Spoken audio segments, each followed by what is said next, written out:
আমরা জানি গাছের শেকড় যত ভালো থাকবে, শেকড়ের স্বাস্থ্য যত ভালো থাকবে, গাছও কিন্তু তত ভালো তৈরি হবে।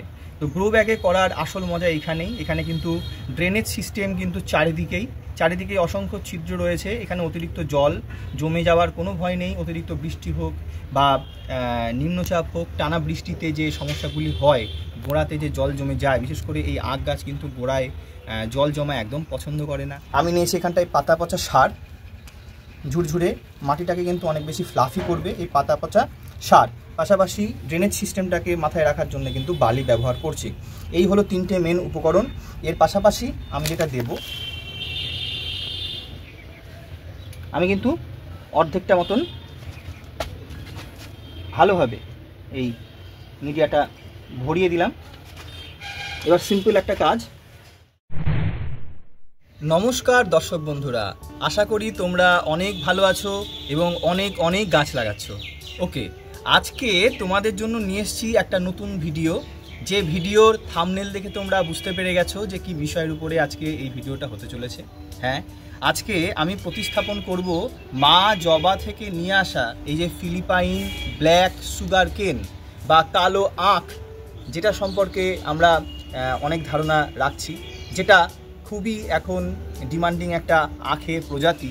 সেই গাছ আজকে বসাবো, সেটাও বকুলদার কাছ থেকে আনা 12x12 এই সাইজের একটা গ্রো ব্যাগে। প্রথমত তো এই ফিলিপাইন আখ নিয়ে তোমাদেরকে জানিয়ে রাখি, ফিলিপাইন আখ ছাদ বাগানের একটা মাস্ট হ্যাভ ভ্যারাইটি আখ গাছ। ফল গাছ তো নয়, এটা একটি গাছ যেখান থেকে কিন্তু আমরা সুস্বাদু রস আস্বাদন করতে পারি। প্রচণ্ড মিষ্টি হয় এবং অনেক নরম হয়, যেরকম আমাদের দেশি যে আখ, সেখান থেকে বয়স্ক মানুষেরাও কিন্তু খুব সহজে এই আখের যে শ্বাস সেটা কিন্তু তারা চিবিয়ে খেতে পারবে এবং প্রচণ্ড রসালো এবং প্রচণ্ড মিষ্টি হয়। বন্ধুরা, আমি এই গাছটি নিয়ে এসেছিলাম প্রায় 1.5-2 মাস হয়ে গেল। গাছটি কিন্তু প্রতিস্থাপন করা হয়নি, কিন্তু গাছটি যখন আমি নিয়ে এসেছিলাম তখন গাছের হাইট ছিল কিন্তু এতটা। এইখানেই কিন্তু কোনো রকম পরিচর্যা ছাড়াই এই গাছ কিন্তু অনেকটা বড় হয়ে গিয়েছে। আর তোমাদের কাছ থেকে যদি দেখাই, তোমরা দেখবে যে প্রত্যেকটা এই যে আলাদা আলাদা যে ভাগ রয়েছে আর এই যে চোখ রয়েছে, এগুলোকে একটা চোখ বলছে।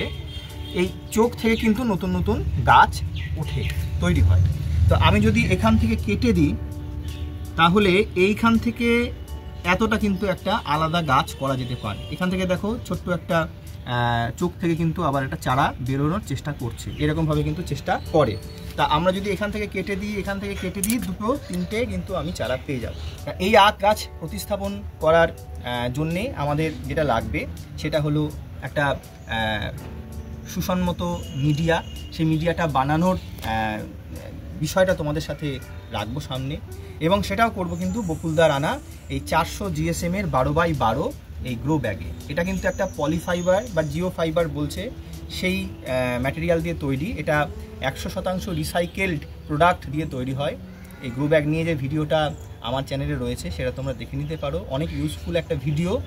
সেখানটায় তোমরা এই গ্রো ব্যাগ সম্পর্কে বিস্তারিত বিবরণ জানতে পারবে এবং এই সাইজ অনুযায়ী যে দাম, সেইটাও কিন্তু একটা স্পষ্ট ধারণা দেওয়া আছে। এই গ্রো ব্যাগ যেটা 12x12 সাইজ, এর দাম কিন্তু 125 টাকা করে নিয়েছে। অনলাইনেও অ্যাভেলেবেল, তোমরা অনলাইনেও অর্ডার দিতে পারো এই গ্রো ব্যাগ। আর যেটা তাৎপর্যপূর্ণ বিষয়, এই যে 12x12 যে সাইজটা, এটা যদি আমি মাটির টব সম্পর্কে বলি, সেই মাটির টবে যে কোয়ান্টিটি মাটি ধরে তার থেকে অনেক বেশি মাটি কিন্তু এই গ্রো ব্যাগে ধরবে। কারণ পুরো ব্যাপারটাই কিন্তু একটা, দেখতে পাচ্ছ যেখানটা কিন্তু কোনো রকম আলাদা করে ম্যাটেরিয়াল নেই, একদম পাতলা একটা জামার মতো, মানে টব নয়, টবের পরিবর্তে গাছেদের গোড়ার একটা জামা। তো সেক্ষেত্রে এটা বলা যেতে পারে 12 মানে আরও 2 ইঞ্চি যদি আমি বাড়িয়ে নিই, এটা 14x14তে যত পরিমাণ মাটি ধরবে সেই পরিমাণ মাটি কিন্তু 12x12 গ্রো ব্যাগে আমরা রাখতে পারবো। আমরা জানি গাছের শেকড় যত ভালো থাকবে, শেকড়ের স্বাস্থ্য যত ভালো থাকবে, গাছও কিন্তু তত ভালো তৈরি হবে। তো গ্রো ব্যাগে করার আসল মজা এইখানেই। এখানে কিন্তু ড্রেনেজ সিস্টেম কিন্তু চারিদিকে অসংখ্য ছিদ্র রয়েছে, এখানে অতিরিক্ত জল জমে যাওয়ার কোনো ভয় নেই। অতিরিক্ত বৃষ্টি হোক বা নিম্নচাপ হোক, টানা বৃষ্টিতে যে সমস্যাগুলি হয়, গোড়াতে যে জল জমে যায়, বিশেষ করে এই আখ গাছ কিন্তু গোড়ায় জল জমা একদম পছন্দ করে না। তো সেই ক্ষেত্রে কিন্তু ফিল্টারিং নিয়ে কোনো সমস্যা নেই। এই কারণে আলাদা করে ফিল্টারিং করার কোনো পর্যায়ে কিন্তু আমরা এখানে রাখবো না। যে মিডিয়াতে আমরা গাছ করব সেই মিডিয়াটাই শুধুমাত্র এখানে থাকবে। আমরা এখানটায় যখন গাছ প্রতিস্থাপন করব, শুধুমাত্র আমাদের নিচে 3টে ইট দিয়ে বা কিছু উপকরণ ব্যবহার করে আমাদের নিচটা একটু গ্যাপ রাখতে হবে। চারিদিক দিয়ে কিন্তু জল বেরোবে, নিচটা যাতে ড্যাম্প না হয়ে যায় সেইটার জন্যেই 3টে করে ইট বা 2টো করে ইট দিয়ে আমরা কিন্তু একটু উঁচু জায়গাতে রাখবো। তাহলে কিন্তু গাছ এবং ছাদ বা যেখানেই তোমরা করবে সেই জায়গাটা ভালো থাকবে, এয়ার সার্কুলেশনটা হবে। এই আর আখ গাছের মিডিয়া সম্পর্কে আমি বলবো, আখ গাছ একদম বিনা পরিচর্যার গাছ, রোগ পোকার আক্রমণ একদম হয় না বললেই চলে, এবং একটা সিজনে কিন্তু মোটামুটি প্রচুর লম্বা হয়ে যায়। ফিলিপাইন আখ সম্পর্কে আমরা জানি, অতি সুস্বাদু একটা আখ এবং খুব র্যাপিড গ্রোথ এই আখ গাছে। তো এই আখ গাছ কিন্তু আমরা যদি করি, গাছ সম্পর্কে আমাদের উৎসাহ অনেক বাড়বে, কারণ নিজেদের বাগানে আখ আমরা ভেঙে হাতে ছাড়িয়েই খাওয়া যাবে এরকম একটা কথা রয়েছে। অতটাও নরম নয়, মোটামুটি কিন্তু আমাদের দেশি আখের থেকে অনেকটাই নরম। তো এই আখ গাছের মিডিয়া বানানোর জন্যে আমরা কি কি উপকরণ নেব সেটা তোমাদের সাথে একটু শেয়ার করি। এটাকে কিন্তু কেটে বসানোর একটা পরিকল্পনা করা যায়, এই মুহূর্তে আমি করছি না। গাছটি আরেকটু বড় হোক, সেখান থেকে আমি ভাগ ভাগ করে ভেবেছি যারা আমার বন্ধু বান্ধব আগ্রহী বাগানে তাদেরকে কিন্তু ছোট ছোট আমি এই কাটিং দেবো, সেখান থেকে কিন্তু খুব সহজেই গাছ করা যাবে। তো এই আখ গাছের পরিচর্যা বলতে বিশেষ তেমন কিছু নেই, সে কারণে যে কোনো মাটিতেই মোটামুটি এই আখ গাছ ভালো হয়। মূলত শক্ত মাটি পছন্দ করে, গাছে কিন্তু গোড়ায় জল জমবে সেরকম পরিবেশ না দিলেই কিন্তু এই গাছ তত্ত্ব দিয়ে অনেকটা বেড়ে যাবে। তো এই আখ গাছের মিডিয়া তৈরি করার জন্য যে যে উপকরণ আমি ব্যবহার করব সেটা হলো প্রধানত মাটি ব্যবহার করব, একদম গার্ডেন সয়েল, একটু ঝুরঝুরে হবে সেই মাটি। পাশাপাশি আমি ব্যবহার করব পাতা পচা সার, ভার্মি কম্পোস্ট বা পাতা পচা সার, যে কোনো একটি বিকল্প আমরা বেছে নেব। আমার কাছে পাতা পচা সার রয়েছে, মাটিটাকে একটু হালকা করে নেওয়ার জন্য পাতা পচা সার ব্যবহার করব। পাশাপাশি আমি ব্যবহার করব বালি। বালি হলে কি হবে, মাটিটা একটু ঝুরঝুরে থাকবে, একটু ভুসভুসে থাকবে। ড্রেনেজ নিয়ে কোনো পরিকল্পনা আমাকে আর নতুন করে করতে হবে না, কারণ ওয়েল ড্রেনেজ একটা, এই জিনিসটাই হচ্ছে স্বয়ংসম্পূর্ণ একটা বিষয়। ওই ড্রেনেজ ব্যাপারটাও দেখে রাখবে। কিন্তু যেহেতু আমরা ছাদে গাছ করব সেই কারণে বালি একটা খুব ইম্পর্ট্যান্ট মেটেরিয়াল। পাশাপাশি আমার নিজের হাতে বানানো যে জৈব সার রয়েছে, সেই জৈব সার মিক্সড যে বায়ো ফার্টিলাইজার সেইটা আমি দেবো। পাশাপাশি এই যে এখানটায় রয়েছে হচ্ছে সিঙ্গেল সুপার ফসফেট, এটা মাটির জন্য খুব ভালো, শেকড়ের জন্য খুব ভালো। আমি দেবো নিম খোল, আমরা জানি নিম খোলের কার্যকারিতা। আমি দেবো একটু পটাশ 0050 দেবো। অবশ্যই দেবো আমি সাফ, অবশ্যই আমি দেবো হাড় গুঁড়ো এবং একটু সাগরিকার সিউইড গ্র্যানিউল যেটা রয়েছে, আর দেবো সামান্য পরিমাণে চুন। এই চুন থাকলে কি হবে না, যে শেকড় সেখানে ক্যালসিয়ামের মাত্রা বাড়বে এবং শেকড়ের যে কার্যকারিতা সেটা কিন্তু বাড়বে। তো কীভাবে এই উপকরণগুলো মিশিয়ে আমি মিডিয়াটা রেডি করছি সেটা তোমাদেরকে দেখাচ্ছি। আমার কারখানায় চলে এসেছি, এখানটায় রয়েছে মাটি, একদম গার্ডেন সয়েল। প্রচণ্ড বৃষ্টি হচ্ছে, আমরা ঢাকা দিয়ে রাখছি বটে, কিন্তু তবুও স্যাঁতস্যাঁতে ভাবটা কিন্তু যাচ্ছে না, এই কারণে ঝুরঝুরে মাটি পাওয়ার সম্ভাবনা খুবই কম এই মুহূর্তে। আমি নিয়েছি এখানটায় পাতা পচা সার, ঝুরঝুরে মাটিটাকে কিন্তু অনেক বেশি ফ্লাফি করবে এই পাতা পচা সার। পাশাপাশি ড্রেনেজ সিস্টেমটাকে মাথায় রাখার জন্য কিন্তু বালি ব্যবহার করছি। এই হলো 3টে মেন উপকরণ। এর পাশাপাশি আমি যেটা দেব সেটা হলো এখানে নিম খোল রয়েছে। প্রত্যেকটা ছাদ বাগানের টবে মাটি করার জন্য এই নিম খোল কিন্তু অপরিহার্য একটা বিষয়।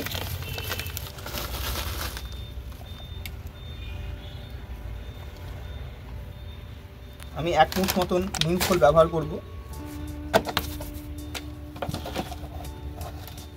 এখানে রয়েছে সিঙ্গেল সুপার ফসফেট, সেটা আমি এরকম 2 চামচ দিয়ে দেব। এটা শেকড়ের শক্তি বৃদ্ধিতে সাহায্য করবে। আমি দেব এখানে রয়েছে আমার সাগরিকা সিউইডের যে গ্র্যানিউল, সেই গ্র্যানিউল দিয়ে দেব।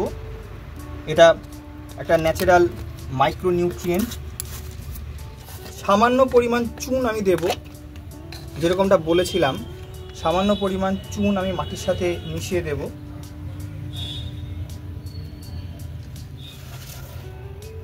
আর এখানে রয়েছে আমার নিজে হাতে বানানো মিক্সড ফার্টিলাইজার। এই হলো আমার উপকরণ, সেই বিষয়টিকে কিন্তু এবার ভালো করে মিশিয়ে নিতে হবে আমাদের। পাতা পচা সার, বালি, মাটি এবং যা যা উপাদান আমি পাশাপাশি দিলাম, তোমাদের কাছে যে সমস্ত উপাদান এই মুহূর্তে অ্যাভেলেবেল নেই সেগুলো কিন্তু না দিলেও চলবে, এমন নয় যে দিতেই হবে। বর্ষাকাল কিন্তু গাছ লাগানোর সবথেকে উত্তম এবং আদর্শ সময়, সেইটাকে মাথায় রেখেই আমাদের এই মুহূর্তে গাছ লাগানোর পরিকল্পনা বেশি করে নিতে হবে, তাহলে সার্ভাইভাল চান্স কিন্তু অনেক বেড়ে যায়। ভালোভাবে মাখিয়ে নিলে সমস্ত খাবারগুলো একদম সুন্দরভাবে মানে সমবন্টন হয়ে যাবে, অসুবিধা কিছু হবে না। চারিদিক থেকে কিন্তু গাছ খাদ্য সংগ্রহ করতে পারবে। এইভাবে আমি হাত দিয়ে সমস্ত উপকরণগুলি মিশিয়ে নিচ্ছি, একদম সোজা।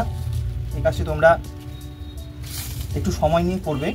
এবার এই গ্রো ব্যাগ নিলাম, নিচে কিন্তু কোনো ফিল্টারিংয়ের কোনো ব্যবস্থাপনা থাকবে না। কারণটা তোমাদের আগেই বলেছি যে এই গ্রো ব্যাগে কিন্তু মিডিয়া যেমনই বানানো না কেন জল কিন্তু ধরে রাখবে না এই গ্রো ব্যাগ। সেখানটায় পর্যাপ্ত পরিমাণে আমি মিডিয়া দিয়ে ভরে দেব।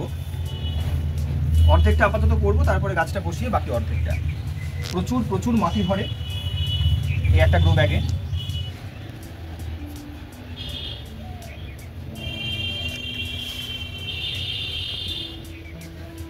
আমি কিন্তু অর্ধেকটা মতন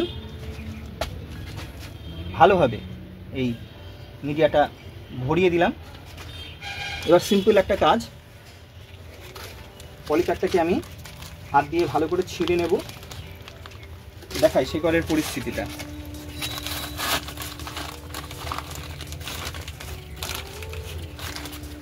দেখো কত ভালো শিকড় তৈরি হয়েছে। খুব হার্ডি একটা গাছ। যতটা পারবো আমি মাটিটাকে এখান থেকে আলগা করে নিচ্ছি, যাতে নতুন পরিবেশ পেয়ে, নতুন জায়গা পেয়ে এই গাছ তাড়াতাড়ি ছড়াতে পারে। এই দেখো এখান থেকে কিন্তু নতুন নতুন চারা আসতে শুরু করে দিয়েছে অলরেডি। এখন যদি ভালো মিডিয়া পাই, এই বর্ষাকালে কিন্তু খুব তাড়াতাড়ি গ্রোথ নিয়ে নেবে এবং বাড়িতে বসে কিন্তু আমরা আখ চিবিয়ে শীতকালের সকালগুলো কিন্তু ভালোভাবে কাটাতে পারবো। এর সাথে রং খেলা খেলে নিলাম। প্রচণ্ড শেকড় হয়েছে, শেকড়ের স্বাস্থ্য ভালো রাখার জন্য আমি একটু সাফ পাউডার দিলাম, মাটিতেও খানিকটা মিশিয়ে এইবার আমি গাছটি ঠিক মাঝামাঝি বসিয়ে দিচ্ছি। এরপরে যে অর্ধেক মিডিয়া অবশিষ্ট রয়েছে সেইটা দিয়ে আমি পূরণ করে দিচ্ছি এইভাবে।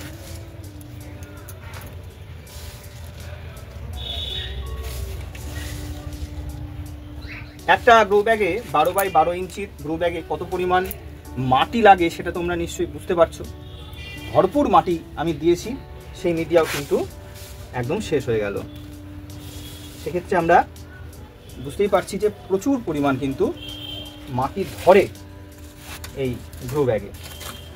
এই দেখো আমি গ্রো ব্যাগটাকে বসাবো যখন ছাদে বিশেষ করে আমি কিন্তু এইভাবে একটা মাঝখানে গ্যাপ রেখে 3 সাইডে 3টে ইট দিয়ে দেবো। আমি এই জায়গাটা পছন্দ করেছি এই কারণে, গ্রো ব্যাগটা এখানে বসালে যখন আখ বড় বড় লম্বা লম্বা হবে তখন এই বাঁশের সাথে কিন্তু আমি একটা সাপোর্ট দিয়ে দিতে পারবো। আমি গ্রো ব্যাগে আমার এই ফিলিপাইনের ব্ল্যাক যে সুগার কেন বা আখ গাছ আমি বসিয়ে দিয়েছি। এবার এটাকে নিয়ে যাব। দেখো বকুলদার বানানো যে এই যে গ্রো ব্যাগ, 2 সাইডে কিন্তু গ্রিপ রয়েছে, আমি এই গ্রিপ ধরেই কিন্তু নিয়ে যেতে পারবো। এটা কোনো মতেই ছিঁড়বে না, প্রচণ্ড রেজিস্টিং একটা স্ট্রেংথ রয়েছে এর মধ্যে। এবং যে মিডিয়া বানিয়েছি আশা করি বর্ষায় তোমাদেরকে এই আখ গাছের যে আপডেট সেটা তোমাদের মাসখানেকের মধ্যে দিতে পারবো। এখন আমি তোমাদের বলে রাখি এর হাইট প্রায় 2 ফুট, মোটামুটি 2 ফুট, গোড়া থেকে 2 ফুট। তো মাসখানেকের মধ্যে কীরকম দাঁড়াচ্ছে কি না দাঁড়াচ্ছে সেটা কিন্তু তোমাদের সাথে দেখাচ্ছি। চলো আমি কীভাবে নিয়ে যাচ্ছি সেটা তোমরা দেখো। একদম সহজ। এই দেখো আমি একদম তুলে নিলাম, কিছুই না। এই মাঝখানে গ্যাপটাকে ঠিক রেখে আমি আখ গাছটিকে এখানটায় বসিয়ে দিলাম। এখানেই থাকবে এবার এই গাছটি, আর এর ড্রেনেজ নিয়ে আর কোনো চিন্তা বিশেষ নেই। এখানে কিন্তু গাছটি ভালো হবে, অতিরিক্ত জল বেরিয়ে যাবে। গাছটি এখানে রাখলাম, দেয়াল থাকলে একটু হিট হয়, কিন্তু এই আখ গাছ তো প্রচণ্ড মানে শক্তপোক্ত গাছ, খুব একটা অসুবিধা হবে না আশা করি। এবার গাছ যখন বড় হবে এই বাঁশের সাথে কিন্তু আমি সাপোর্ট দিলে ঝড়ে বা প্রচণ্ড দমকা হাওয়ায় কিন্তু গাছটা পড়ে যাবে না। আপাতত একটা লাঠি দিয়ে এটাকে সাপোর্ট দিয়ে রাখবো, যখন বড় হবে গাছটি তখন কিন্তু নিজে থেকেই সবটা সাপোর্ট নিয়ে নেবে, এই বাঁশের সাথে কিন্তু নিয়ে নেবে। তো এই ছিল ফিলিপাইন্স আখ গাছ সম্পর্কিত এই ভিডিও। আশা করি তোমাদের এই ভিডিওটা খুব বেশি ইনফরমেটিভ বলে মনে হয়েছে। আমি তো আগ্রহ করব যাতে তোমরা প্রত্যেকেই ছাদ বাগানে অন্তত একটা করে হলেও ফিলিপাইন্সের আখ গাছ লাগাও। তাহলে কিন্তু ছাদে নিজের হাতে লাগানো আখ গাছ কিন্তু তোমরা খেতে পারবে। আর যত কাটবে তত কিন্তু নতুন নতুন চারা তৈরি হবে, তোমরা প্রিয়জনদের সাথেও কিন্তু সেটা ভাগ করে নিতে পারবে। আজকে এই বিশেষ প্রতিবেদনটি এখানেই শেষ করছি। আজকের মতন টাটা।